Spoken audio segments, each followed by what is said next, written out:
Vamos dar início aqui, né? Nossa segunda lição do livro de Levíticos.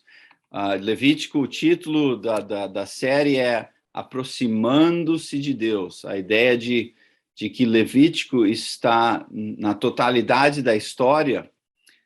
O que acontece dentro de Levítico é Deus criando mecanismos, uma oportunidade, um caminho para que o ser humano, no seu pecado, em geral, especificamente Israel, tem a capacidade de se achegar à presença de Deus, mesmo Deus sendo santo, Deus sendo sem pecado, e o ser humano nessa bagunça que todos nós conhecemos.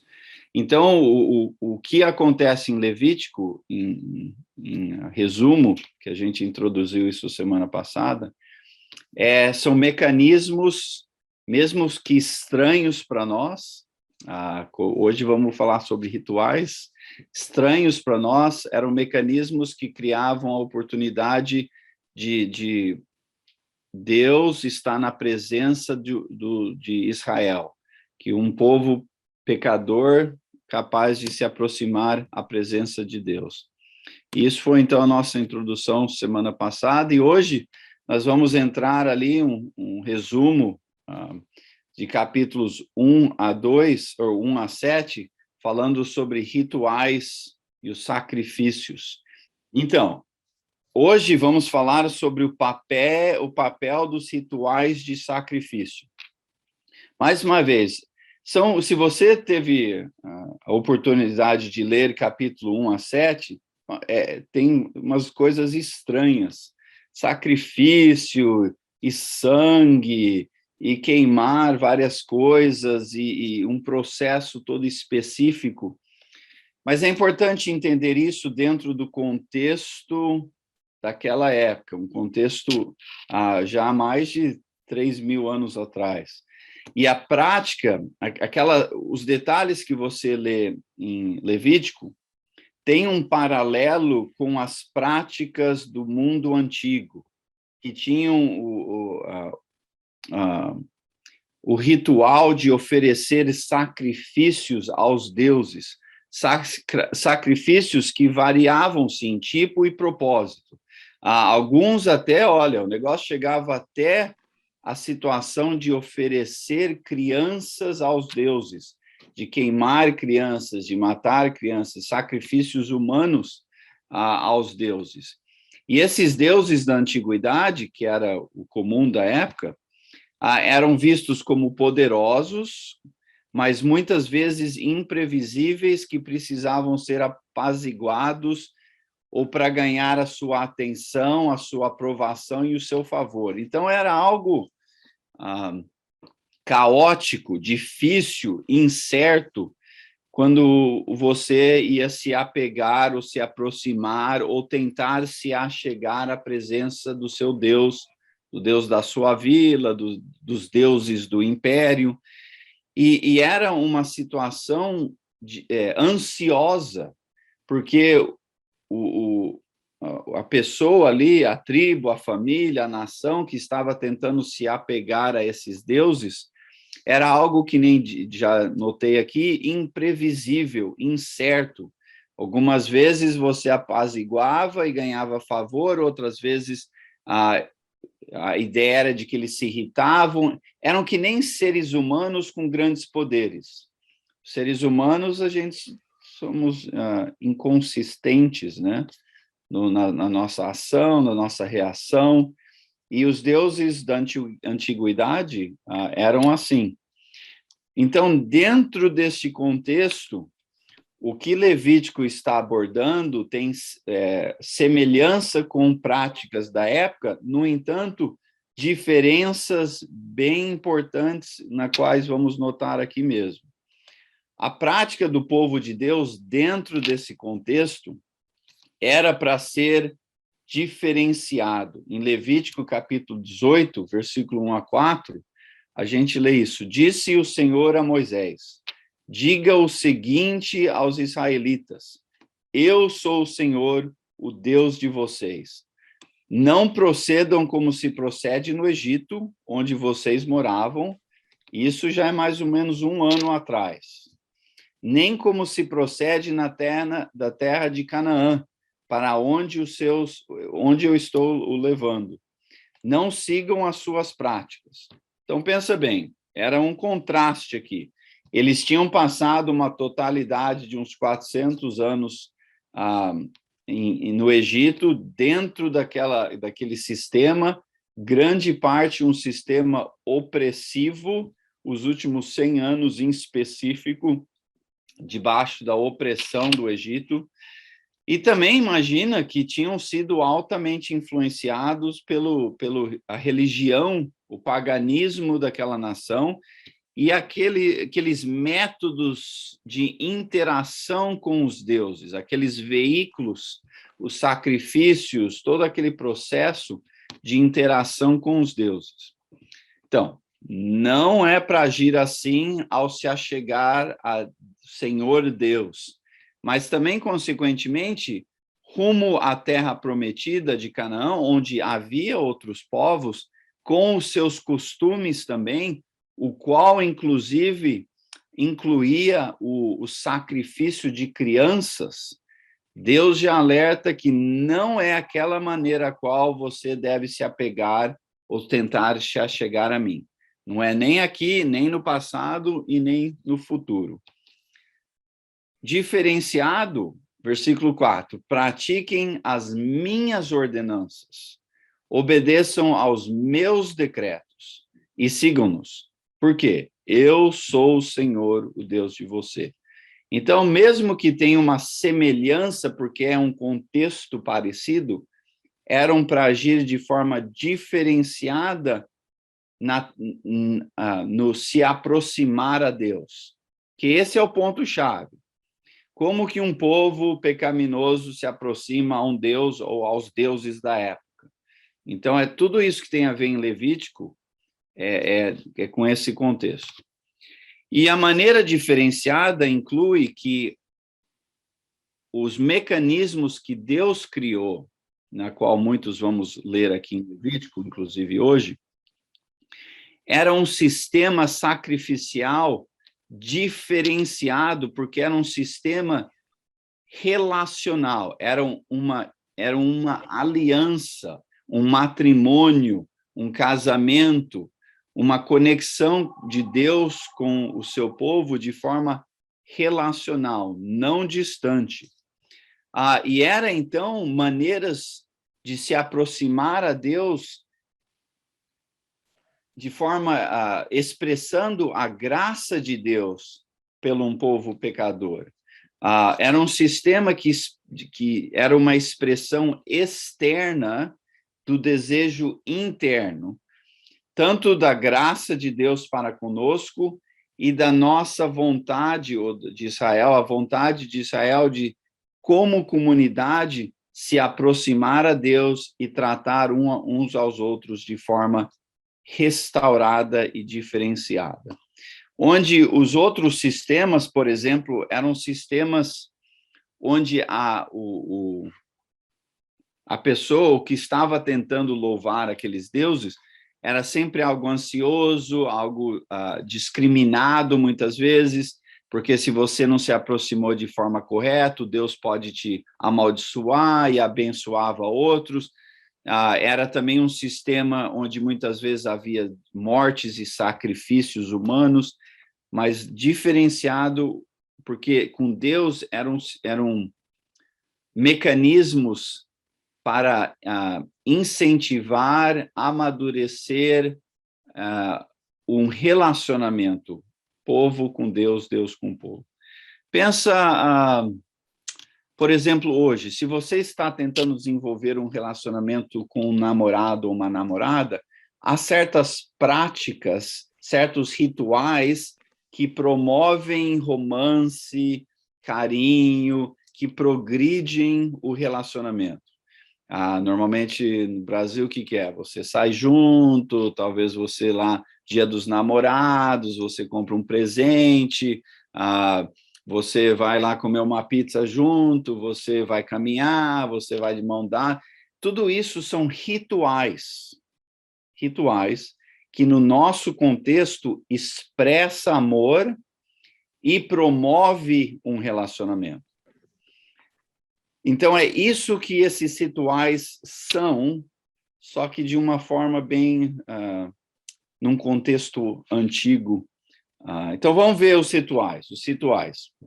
Em capítulo 1 a 7, são 5 rituais expressos, 5 rituais que a gente vai resumir hoje, e alguns desses a gente vai desenvolver em mais detalhes no decorrer de outras lições.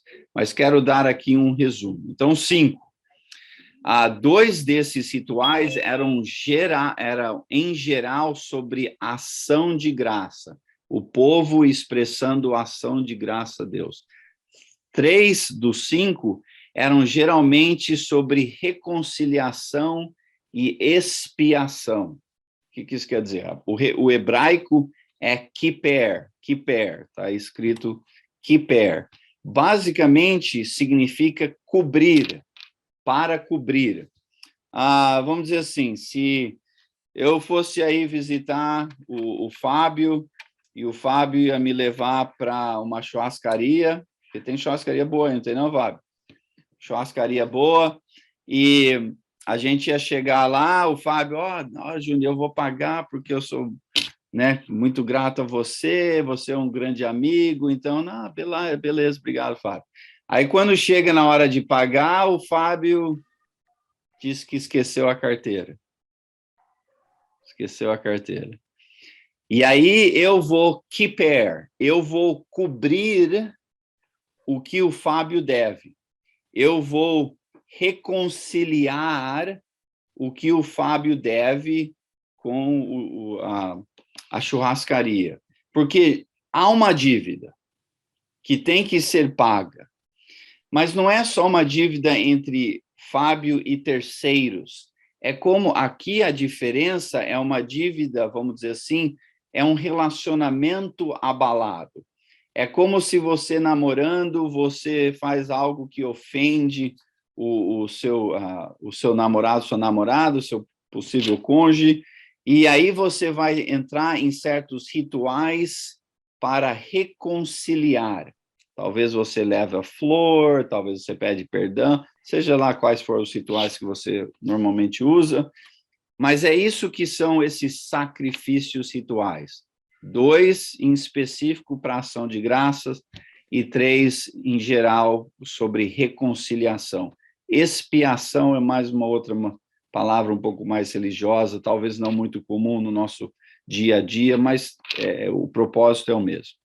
Então, vamos lá ver os 5. Alguma pergunta até então? Porque, basicamente, agora, uma certa introdução. Lembra para usar a mãozinha aí, porque do jeito que eu estou usando a minha tela, quando você usa a mãozinha, eu acho que você vem à frente aqui da...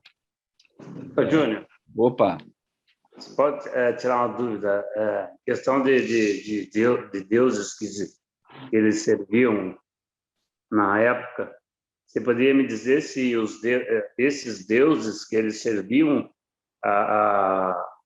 eles tinham poder de fazer alguma coisa? Chegou a ver? Então, os deuses reais ou imaginários fica difícil saber. Eu acho que a palavra Deus ou deuses, letra minúscula, é o que complica a situação. Se ao invés de palavra Deus com letra minúscula, a gente usar seres espirituais, eu acho que Paulo, por exemplo, quando a gente chega no Novo Testamento, ele diz que há seres espirituais atrás do paganismo. Então, se tem lá, sei lá, o deus Marduk, por exemplo, um deus da Babilônia, ou Molech, que era um dos deuses cananita, onde era comum sacrificar os seus filhos a esse deus, se o deus, né, letra minúscula, se aquele é realmente um ser espiritual chamado Molech, né, que se é ou não é, não sei, mas eu acho que é geralmente correto dizer que há seres espirituais atrás daquilo. Provavelmente não, eu diria com certeza, seres espirituais malignos, né, atrás do paganismo. Então, se aquele Deus que estava lá simbolicamente uma estátua e assim por diante, com um certo nome, é realmente um ser espiritual com aquele nome, não sei. Mas que há seres espirituais atrás do paganismo, eu acho que aí sim. Aí sim. Então, não sei, explica um pouco. Sim. Obrigado. Ok, então, continuando aqui. Vamos entrar nesses detalhes, então. O primeiro sacrifício que a gente vai ver é o sacrifício de holocausto, onde você pode ver lá detalhes em capítulo 1. Não vamos ter muito tempo agora de ler todos esses capítulos, né, por causa que eu estou tentando cobrir esses 5, mas vamos, que nem eu falei, gradativamente, em outras aulas, entrar em pouco mais detalhes no conceito. Mas o sacrifício de holocausto, eu dividi cada sacrifício em prática e propósito, para te dar um resumo. A prática era o seguinte, então, as instruções para o holocausto basicamente quer dizer um sacrifício de queimar, que vai haver fogo e queimança. Você vai, um holocausto, vai haver algo que tem que ser queimado. Então, essas instruções são dadas em Levítico 1, versículo 3 a 17, e eram sacrifícios de animais que iam ser mortos e queimados, assados, talvez é uma melhor palavra, e podia ser um touro, uma ovelha ou cabra, uma pomba ou pombo. E a pomba e o pombo eram normalmente oferendas dadas por pessoas pobres, que era o animal mais barato da época. Então, até mesmo ali nesse sistema, Deus criou um sistema onde, indiferente do seu nível social, você podia participar, o que não era sempre o caso com outras religiões e outros deuses da época. Então, já aí um diferencial. O animal tinha que ser queimado inteiro durante a noite, tem que queimar o negócio, né, por inteiro, ou pelo menos boa parte, embora sua pele fosse dada ao sacerdote. Então, você podia... É como se fosse num açougue. O animal é morto, certas partes é retirada, e vão ser usadas para outros propósitos, e o restante era para ser queimado por inteiro.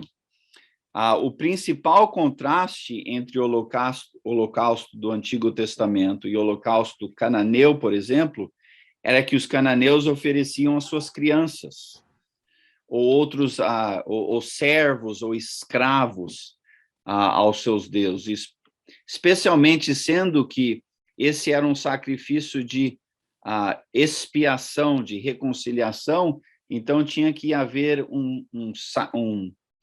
algo ser sacrificado no seu lugar. E no caso dos cananeus, era muitas vezes os filhos, que eram sacrificados no lugar dos pais.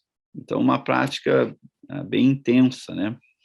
Embora isso acabou acontecendo no pior da história de Israel, e você pode ver isso lá em Juízes 11, Israel não ouviu o alerta que Deus deu, na qual já lemos, através de Moisés, que eles não eram para ser como os povos ao seu redor. E em Juízes capítulo 11, o negócio chegou nessa intensidade. E em Deuteronômio 12, Jeremias 7, Deus deixou muito claro, ele repete que isso não era para ser prática em relação a se achegar a ele, e ele trouxe grande punição, extrema punição, ao povo durante aquela época, com a destruição, por exemplo, dos assírios, pelos assírios, em 700 anos antes de Jesus, e pelos babilônios, 580 e poucos anos antes de Jesus, por causa, em parte, porque eles estavam também sacrificando os seus filhos.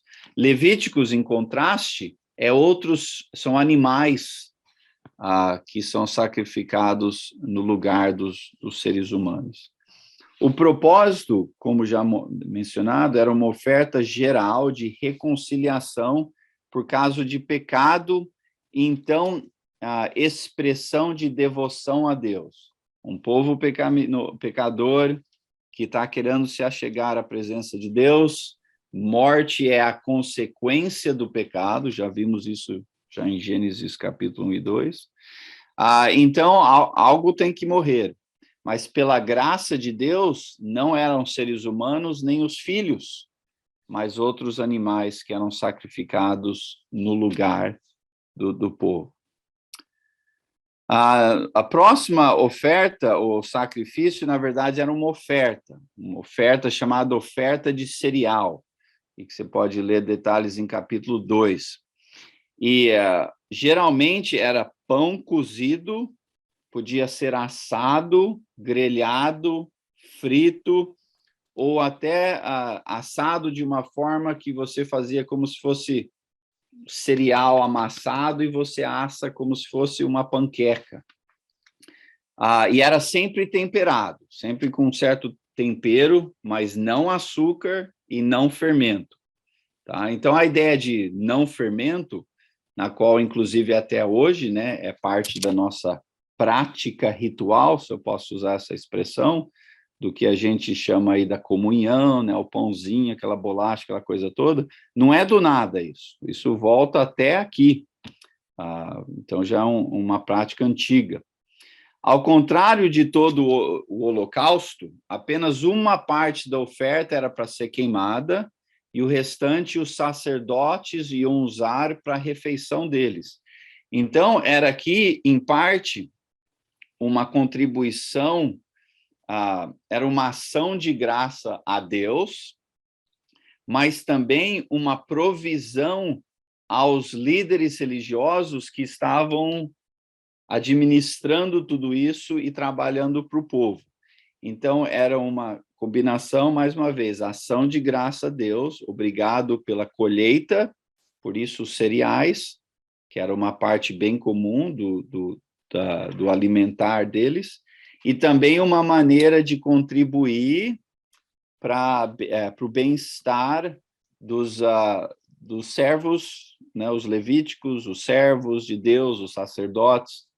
E a gente ainda tem uma certa participação nisso hoje. Quando a gente contribui, não cereal, mas dinheiro, né, no nosso domingo, a parte daquilo vai como para manter os nossos trabalhadores espirituais, né? Não chamamos de sacerdotes, mas os nossos pregadores, ministros e assim por diante.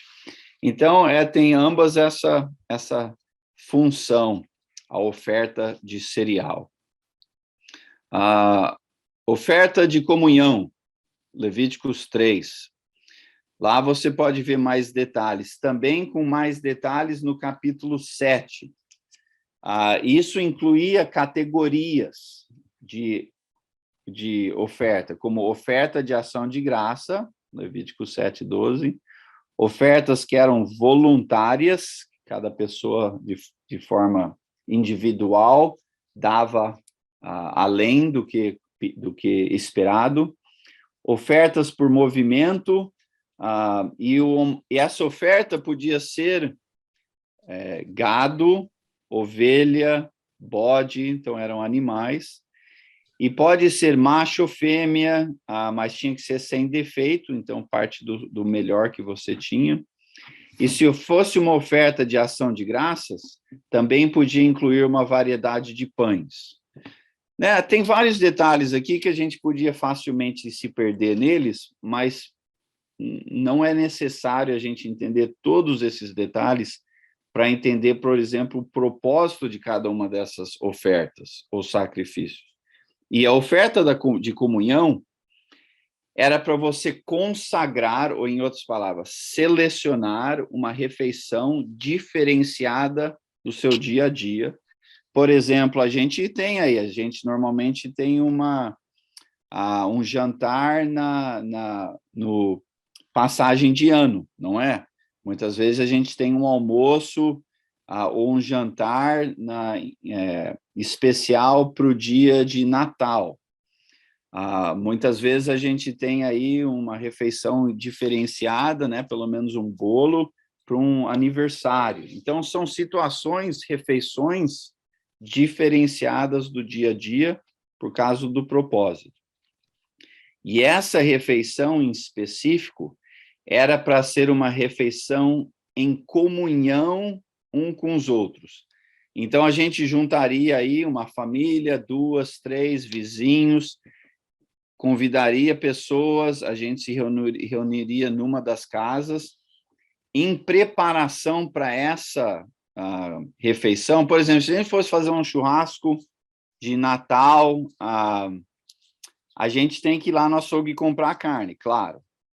O que você fazia aqui, do que ir comprar no açougue lá na esquina, você levava o animal para ser processado de forma espiritualmente, de forma coerente com os propósitos espirituais daquela refeição.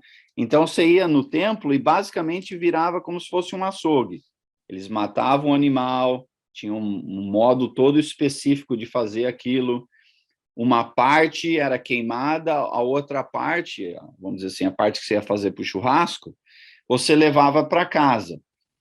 Então, é uma carne, mas é também uma carne com um propósito espiritual, porque foi processado lá no templo, pelo sacerdote.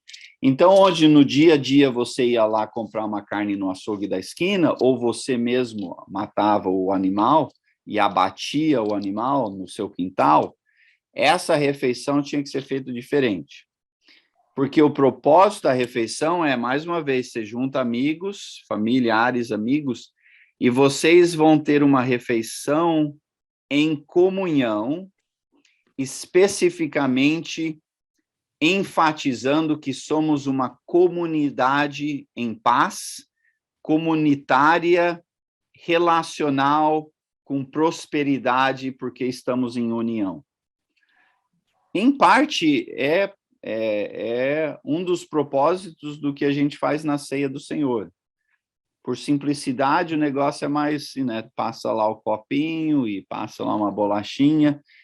Mas o propósito é para ser algo em comunhão.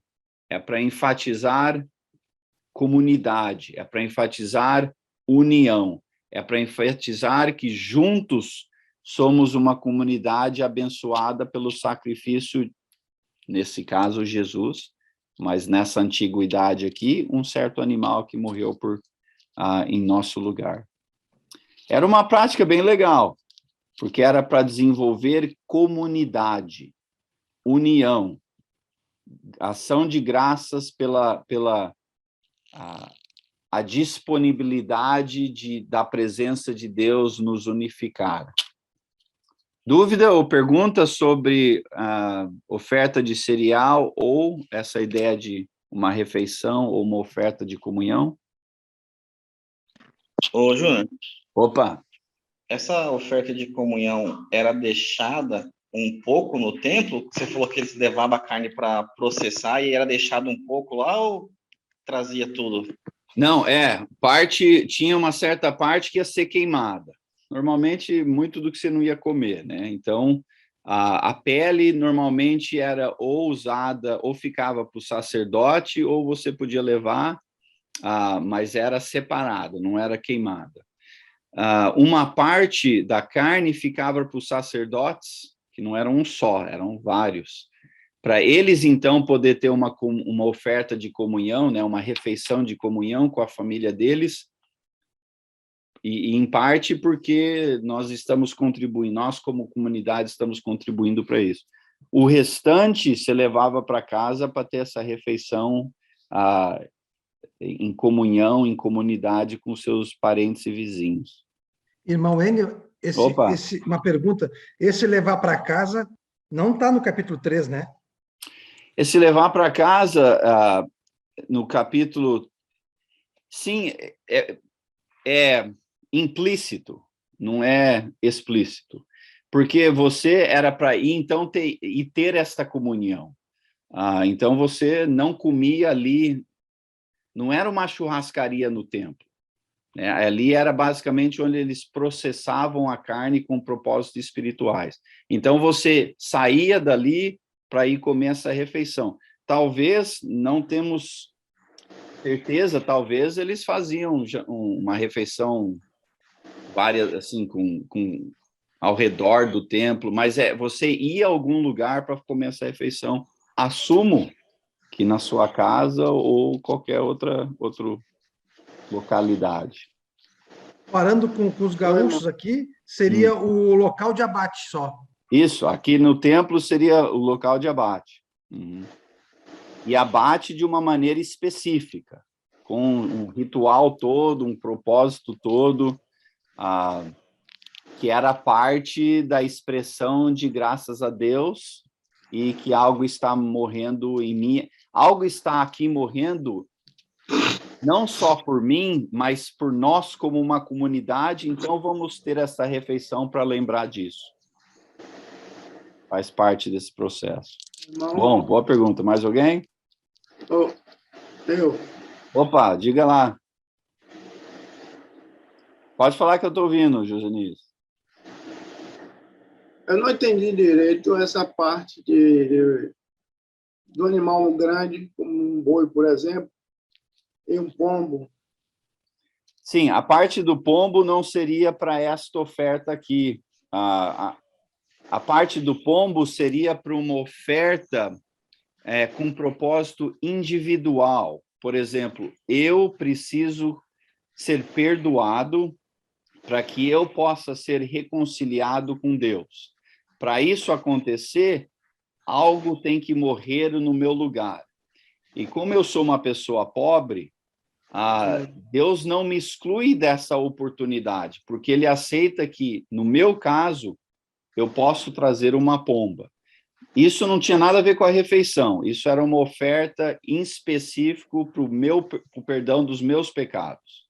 E se eu era uma família de mais recursos financeiros, eu podia levar um touro, algo maior, que expressava, vamos dizer assim, sei lá, uma grandiosidade a mais, e muitas vezes ali parte daquela carne ficava então para os sacerdotes. O pombo não, o pombo você queimava tudo lá, mas era só para que os pobres não ficassem excluídos da necessidade e do sacrifício de perdão dos pecados. Ok, entendi. Beleza. Obrigado. Olha, essas práticas são estranhas, né? Assim, os detalhes, principalmente os detalhes de como que vai matar o animal, essa coisa toda aí. Mas a ideia é legal, a ideia de que nós, como uma comunidade de igreja, a gente faz algo parecido, mais ou menos. Quando a gente tem lá um almoço nossa, fugiu a palavra aqui. De comunhão. Isso, obrigado. Quando a gente tem almoços assim, confraternais, olha lá, conseguindo, confraternais, o propósito é esse, para a gente, como uma comunidade, estar em comunhão, e somos uma comunidade porque nos achegamos à presença de Deus naquela congregação. Não pedimos para o pregador abater o animal, né? Nada assim, que eu não sei, seria um pouco diferente na nossa cultura. Mas o conceito de que estamos ali porque Deus nos uniu, isso faz parte daquelas refeições.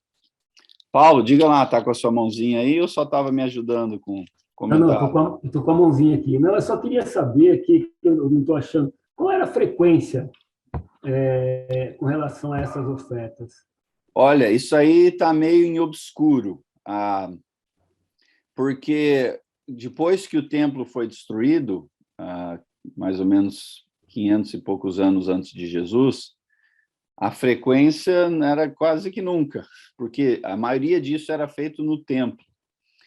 E a maioria dos judeus, na época quando o templo foi construído, ou pelo menos aqui em Levítico, que ainda era um tabernáculo, né, uma tenda, e aí depois virou um templo, isso era tudo feito nessa localidade, no tabernáculo ou no templo no futuro. E então a maioria dos judeus moravam naquela região geográfica. Então, provavelmente era uma frequência mais comum Depois da destruição do templo, mesmo com a reconstrução do templo, a maioria dos judeus foram espalhados por aquele mundo pagão e não moravam na geografia do templo. Então, a frequência na qual essas coisas eram feitas, não temos certeza. Bom, como eles guardavam o sábado não tinha, correto? O sábado, a maioria das coisas no sábado, tem uma vez por ano, quando a gente chegar mais na frente, lá no estudo mais para frente, vai ter as celebrações anuais. E aí tinha uma em específico, duas em específico, que envolvia o sábado. Mas, no geral, era um dia de descanso. Normal, da semana, a pessoa chegava lá, errou, chegava com eu acho que tinha uma frequência maior, pelo menos, não essa refeição provavelmente não era dia a dia, mas eu digo assim, de repente o sacrifício de animais. Isso, era algo mais contínuo, eu acho. A oferta de cereais, por exemplo. Era mais contínuo. Porque tinha mais a ver com o indivíduo ou uma família. Então, eu acho que você não pedia perdão aos pecados uma vez por ano só, né? Era algo mais comum, principalmente quando você geograficamente morava ao redor do templo, né, ou do tabernáculo. Ok, oferta de purificação pelo pecado. A prática, isso aqui você leu o versículo 4, capítulo 4 a 5. Os elementos de uma oferta de purificação podiam ser qualquer um dos elementos dos 3 tipos de ofertas anteriores. Cereais, animais, pombas. Embora diferente da oferta de paz, e eu digo oferta de paz aqui, é a oferta do holocausto. A refeição não fosse compartilhada por aquele que oferecia o sacrifício. Em outras palavras, aqui não se havia uma refeição, era algo que era mais específico, a purificação de pecados. O que do holocausto também tem uma certa semelhança com esse tipo. O objetivo principal dessa oferta era expiar pecados não intencionais. O holocausto tinha a ver com pecados em gerais e também pecados que você intencionalmente fez. Eu sabia que não devia ter roubado e roubei. Aqui era pecado no geral. Eu sou um pecador, devo ter feito muitos pecados de uma maneira ou outra, vários que eu não intencionalmente queria fazer. Então, esta oferta era mais em específico a isto. Então, você estava purificando-se daquelas coisas que, sem querer, estavam tornando você impuro, ou atrapalhando o seu achegar a Deus por causa da sua situação pecaminosa.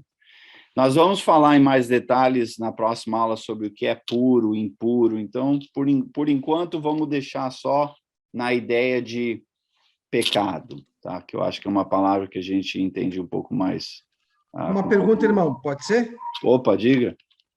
Primeira vez que eu estou estudando Levítico, então aqui, ainda bem que Jesus Cristo veio. Opa. É mais fácil. Bem mais fácil. Menos animais morrendo. O holocausto, nós vimos agora, que é para perdão, não é perdão porque não teve perdão, é para os pecados, o objetivo é os pecados. Reconciliação, é um perdão temporário, vamos dizer temporário. Assim. E a oferta pelo pecado tem o mesmo propósito. Tem o mesmo propósito, mas era um pouco mais generalizado. O holocausto é mais específico, pecados que eu fiz, eu sei que eu fiz, eu sei que eu preciso dos meus pecados purificados. Aqui era a condição mais involuntária, de que, no geral, sou um pecador. Então, seja lá o pecado que eu fiz ou não fiz, que eu nem sei o que eu fiz, vamos me purificar assim mesmo. E aqui, provavelmente, era uma prática mais específica para que eu pudesse se apegar a Deus no templo ou no tabernáculo. Então, não era só para eu ser perdoado no meu dia a dia. É como se fosse assim, se eu estou indo para a igreja no domingo, normalmente eu me preparo de uma forma diferenciada do que se eu estou indo jogar futebol no meio da semana. Porque o futebol é algo, vamos dizer assim, não é algo... Eu não estou me apegando a Deus lá, ou pelo menos não pensamos assim, né? Na igreja é uma situação específica, religiosa, então eu me preparo de forma diferenciada. Eu tomo um banho, ponho uma roupa mais nova, passo um perfumezinho lá. É como se fosse isso. Esses sacrifícios aqui era para que eu pudesse me apegar a Deus lá no tabernáculo. Então, eu estou indo para o tabernáculo, para eu ficar lá no tabernáculo e continuar ali, naquela cerimônia, esses sacrifícios aqui têm que ser feitos. Então, esses são somente para a tribo de Levi, então. Não, aqui é para todo mundo. Todo mundo. Os sacerdotes tinham que passar por um processo de purificação primeiro, para então poder ser intercessores desse processo todo para eu e você. E seria correto eu definir como holocausto para os pecados intencionais e a oferta do pecado para pecados não intencionais? Essa divisão? Isso. Pode ser? Sim, e esse aqui do purificação pelo pecado também era mais em específico para eu poder estar geograficamente ali na região do tabernáculo depois do templo. Então, se eu for para a igreja, o tabernáculo, então, eu tinha que fazer essa oferta do pecado. Aonde eu me encaixo ali, nos tipos de ofertas, pecado, e fazer. Isso, tá bom, senão você não pode ficar lá. Obrigado. Você pode ficar lá. Você pode ir lá, faz o sacrifício e fica, né? Porque aí, geograficamente e simbolicamente, Deus está presente ali e você também.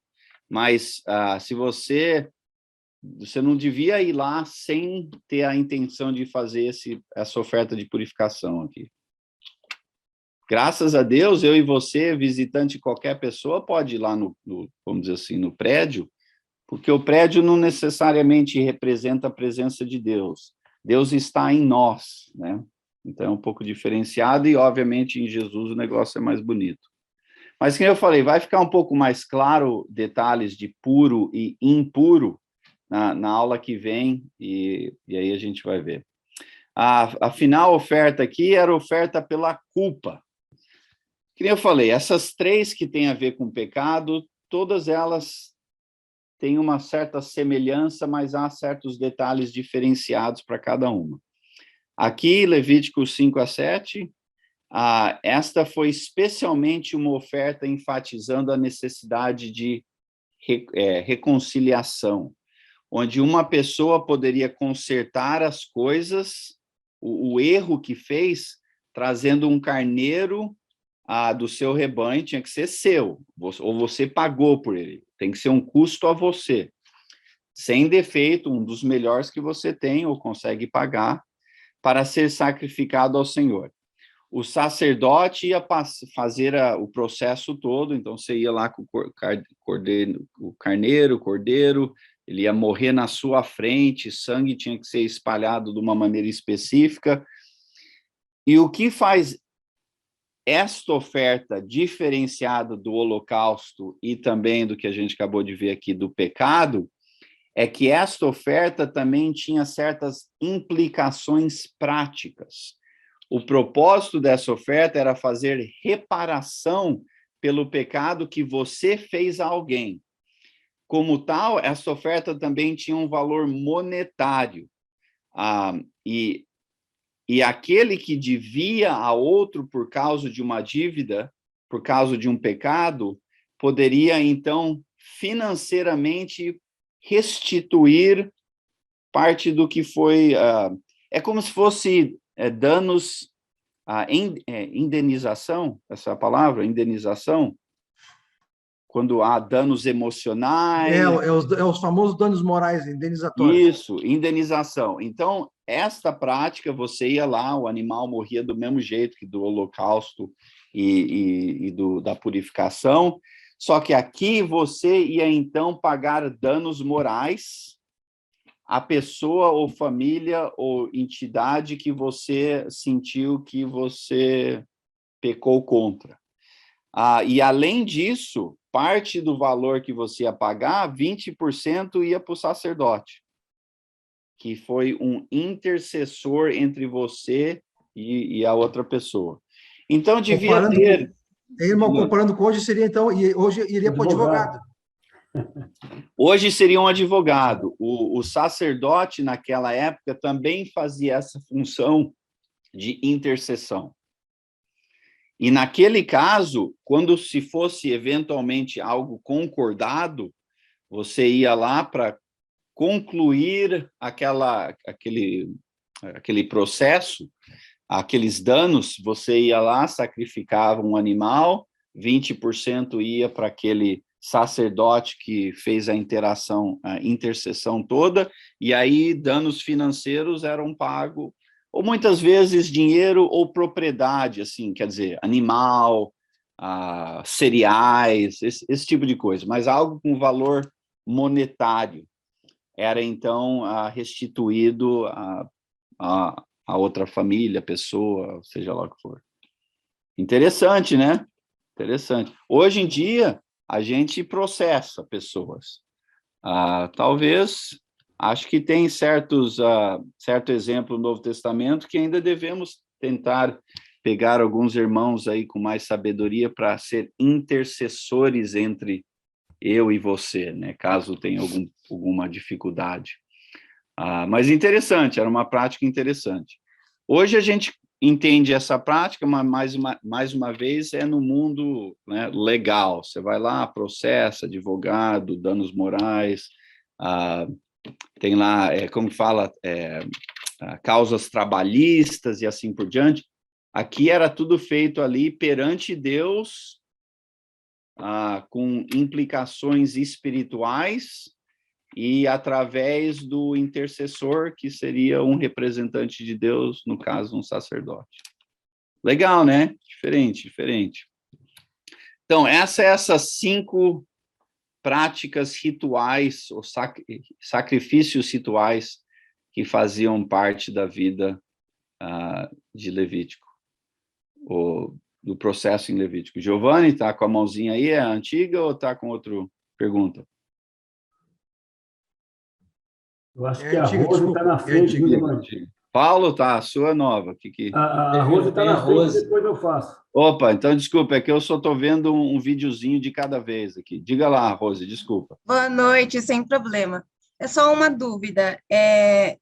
No caso, assim, quando a comunidade, o povo, ou até mesmo o líder, ele cometia um pecado, aí tinha um sacerdote que intervia, né? Tinha todo esse processo. E quando era o sumo sacerdote, como é que funcionava? Boa pergunta. O sumo sacerdote tinha um processo todo. Quando ele está vestido na função de sumo sacerdote, na verdade, para ele entrar naquela função, né, eu vou fazer as práticas do sumo sacerdote aqui no templo, tinha que sacrificar um animal em nome dele, sangue, tem um processo todo. E aí, então, quando ele está vestido na função de sumo sacerdote, ele faz as coisas que ele ia fazer lá, mas se ele tinha que lidar, se ele também tinha esses pecados individuais, esses problemas todos, aí isso era lidado como se ele fosse uma pessoa. Mas quando ele está usando, né, a roupa, a função de sumo sacerdote, aí ele está representando uma categoria, né, o representante de Deus. Mas no dia a dia ele tinha que passar por esses processos, assim como eu e você. Ou quer dizer, eu e você, né? Qualquer israelita da época. Paulo César? Eu ia... Essa última que nós estávamos vendo aí, então, a oferta seria para a pessoa que foi lesionada, a dívida ali, um novilho, né? Mais um para ser também sacrificado, ou seria só para a pessoa? Não, era sacrificado um lá, em nome da reconciliação, ia ser um animal sacrificado, que era um animal que tinha que ter sido contribuído pela pessoa que fez a ofensa. Então, há um custo para mim. Tá. E aí, seja lá o que eu e você, através da intercessão de um dos sacerdotes, concordamos, aí eu, então, também pagava isso a você. Podia ser em cabritos, ou em cereais, ou em dinheiro, né? Provavelmente prata, ouro, seja lá o que for. Então, são duas coisas juntas, né? Isso, duas coisas diferentes. Uma expressa a outra, mas duas coisas separadas. Tá. Giovanni? Irmão, é só uma pergunta de novo aqui, a irmã fez uma pergunta. Tu vai entrar dentro do capítulo 4 nas subdivisões? Aí eu pergunto na hora daí. Não? Não tenho planejado isso. Tá. Qual que é a sua pergunta? Sacerdote ungido é o sumo sacerdote ou qualquer sacerdote? Está no 4:3. Se ele pecar, sacerdote ungido. Só para me saber quem é essa pessoa. Eu acho que esse aí é simplesmente um sacerdote. O sumo sacerdote, era um processo parecido, mas o sumo sacerdote tinha uns detalhes um pouco diferenciados, mas esse aí seria qualquer sacerdote. Tá. Depois vem, quando se for toda a comunidade, o que fazer. É. Depois, quando for um líder, que líder seria esse? Seria tipo um dos elders, uma das pessoas mais velhas na comunidade, tinha outros níveis de líderes. Não era só sacerdote. Sacerdote tinha uma certa função mais espiritual. É como se fosse Moisés, e ele escolheu vários juízes, lembra, né? Sim. Categorias de juízes, seriam pessoas assim. Tá bom. Líderes daquela tribo, e assim por diante. Ok, temos aqui um tempo meio curto. Vamos entrar em mais detalhes aqui um pouco nessa ideia de a relevância hoje. E hoje, já tenho notado um pouco que hoje, ainda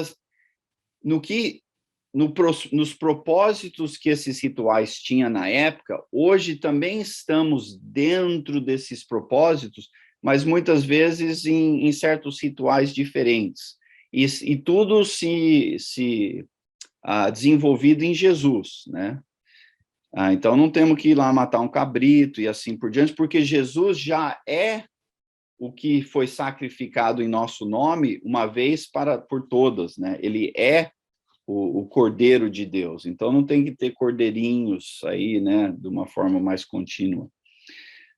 Ainda hoje, já nessa época antiga, havia um perigo de espiritualidade superficial, onde você fazia os rituais, mas os rituais não tinham poder transformador na pessoa nenhuma. Você vai lá, esquenta banco. Hoje a gente falaria esquenta banco. Você vai na igreja, senta, esquenta banco, não muda nada na sua vida. Há este perigo, então, e ainda hoje. Por exemplo, aqui em Oséias, capítulo 6, no versículo 6 em específico, vou pular o resto e já vou ler no 6 aqui. Pois desejo misericórdia, não sacrifícios, conhecimento de Deus em vez de holocaustos. Não é que Deus estava jogando tudo para fora aqui, através da sua profecia, da sua mensagem profética através de Oséias. Mas o que Deus estava dizendo é que o problema lá que Oséias lida é que o povo estava ainda fazendo os rituais, mas aí viviam de uma forma totalmente desconectada com o propósito do sacrifício. E é como se fosse, vai na igreja no domingo, sexta-noite, sábado à noite, só na balada, só naquela bagunça. Só que aí no domingo vai na igreja. O problema isso já tinha esse problema, então, e hoje ainda continua um perigo. Mais uma vez, isso não quer dizer que a gente deve jogar os rituais para fora. É que os rituais têm um propósito, e os propósitos têm que ser alcançados, e o propósito é quase sempre de reconciliação, de transformação, de pureza, de mudança, de comunidade. Então, não adianta só esquentar banco, tá? Seria uma expressão hoje. Em Mateus, capítulo 9, Jesus enfatizou o mesmo problema. Jesus, bem, deixa eu ler aqui então. Saindo, Jesus viu um homem chamado Mateus, sentado na colheitoria, e disse-lhe, siga-me. Mateus levantou-se e o seguiu. Então Jesus, em casa, foram comer com ele e seus discípulos, muitos publicanos e pecadores. Vendo isto, os fariseus perguntaram aos discípulos dele, por que o mestre de vocês comem com publicanos e pecadores? Eles estavam indignados que Jesus estava lá com o pessoal da balada, vamos dizer assim. Versículo 12. Ouvindo isso, Jesus disse, não são os que têm saúde que precisam de médico, mas sim os doentes. Vão aprender o que significa isso. E aí Jesus faz referência a Oséias. Desejo misericórdia, não sacrifício. Pois isso não vim chamar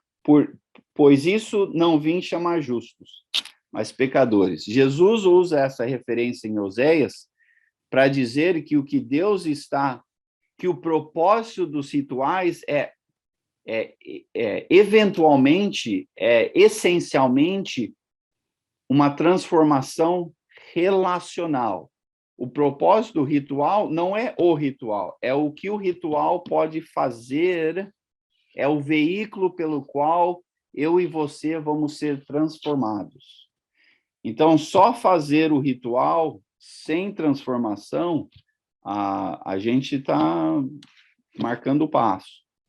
Então, Jesus faz referência a Oséias aqui em Mateus.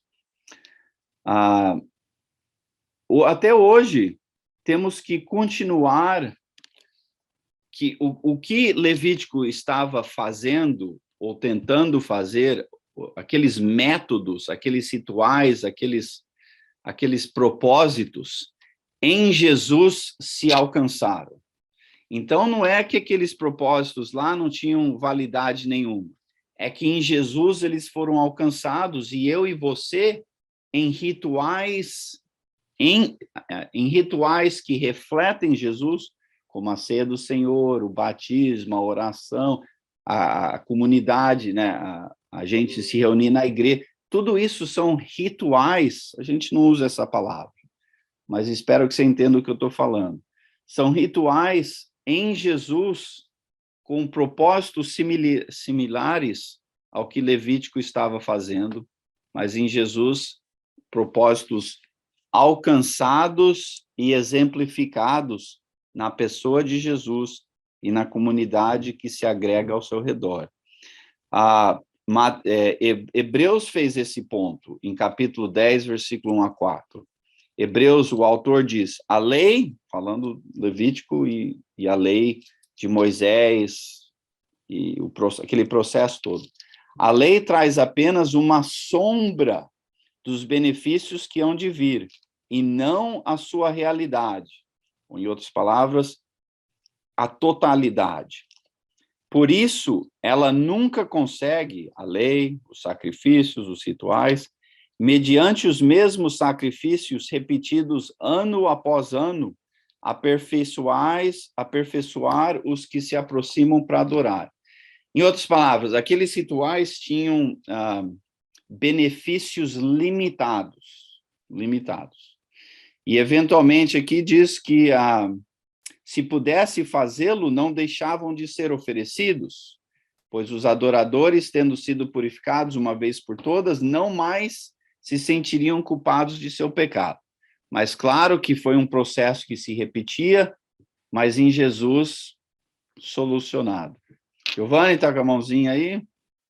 E aí a gente tem Esse teu exemplo da balada aí me fez lembrar o porquê Paulo pediu para os irmãos em Corinto examinar-se antes de participar da ceia. Não adianta participar da ceia, vocês estão durante toda a semana na balada. Me fez lembrar isso. Inclusive, muitos ali em Coríntios estavam vivendo uma vida, vamos dizer assim, de balada, né? Uma vida de pecado. Estavam se embriagando durante a ceia do Senhor, os ricos estavam usando a ceia ou aquela refeição para mostrar que, né, através da sua comida, que eles eram ricos e os pobres eram pobres. Eles estavam com lealdades divididas, um seguia Pedro, outro João, outro Jesus. Um irmão estava tendo sexo com a sua madrasta, quer dizer, uma bagunça total. E aí eles faziam a ceia do Senhor. E Paulo está falando, olha, peraí, não é que é para vocês parar de fazer a ceia, é que a ceia do Senhor, o ritual da ceia, é para transformar vocês, é para purificar o que vocês estão fazendo, é para vocês parar de fazer o que vocês estão fazendo. Então, sim, um bom ponto aí. E, finalmente, para a gente concluir a ideia, hoje temos que ter uma vida de sacrifício contínuo. A nossa vida é um sacrifício. Em Romanos 12:1. Portanto, irmãos, rogo-lhes pela misericórdia de Deus que se ofereçam, quem que é esse? Eu e você, sacrifícios vivos, não é para ninguém se matar, santo e agradável a Deus. Este é o culto racional de vocês. Por causa desses rituais que se alcançam em Jesus, eu e você em Jesus temos que viver uma vida que reflete uma transformação alcançada pelo sacrifício de Jesus. É isso que Romanos está dizendo. E deixa eu ler Hebreus aqui, aí nós vamos deixar o Paulo fazer uma pergunta. Hebreus 13, versículo 15 e 16. Por meio de Jesus, portanto, oferecemos continuamente a Deus um sacrifício de louvor, que é fruto de lábios que confessam o seu nome. Não se esqueçam de fazer o bem e de repartir com os outros o que você tem, pois de tais sacrifícios Deus se agrada.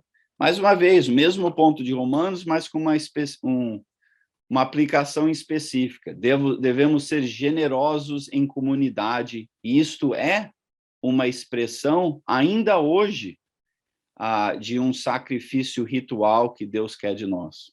Paulo? Eu ia fazer um comentário, irmão, com relação a essa oferta, né, pela culpa, né? Foi o que aconteceu com Zaqueu. Além dele reparar o que ele fez, ele também foi generoso, né? Sim. Eu realmente tenho tanto que o próprio Jesus diz ali em Lucas 19, né, que hoje houve salvação nessa casa, né? Uhum. Sim, hoje, como nós vivemos hoje, ainda deve ser um ritual de sacrifício, de generosidade, de comunhão, de perdão, de graça, de reparação, né? Reparação. Aqui, Zaqueu, ele faz uma coisa que muitos, né, deviam fazer e às vezes passa batido, né? Sim. Então, do que a gente tem que fazer isso aí, vamos dizer assim, através lá do prédio da igreja e a morte de algum animal, a gente deve fazer esses rituais, ou esses propósitos de rituais, da maneira na qual vivemos. Isso tudo, mais uma vez, porque Jesus foi a totalidade desses 5 rituais aqui, finalmente alcançados de forma diferenciada e completa. Beleza!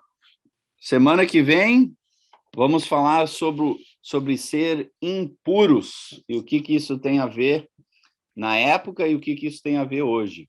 Acho que vai ser uma lição interessante. Então, se você quiser dar uma adiantada, lê capítulos 11 a 15. 11 a 15.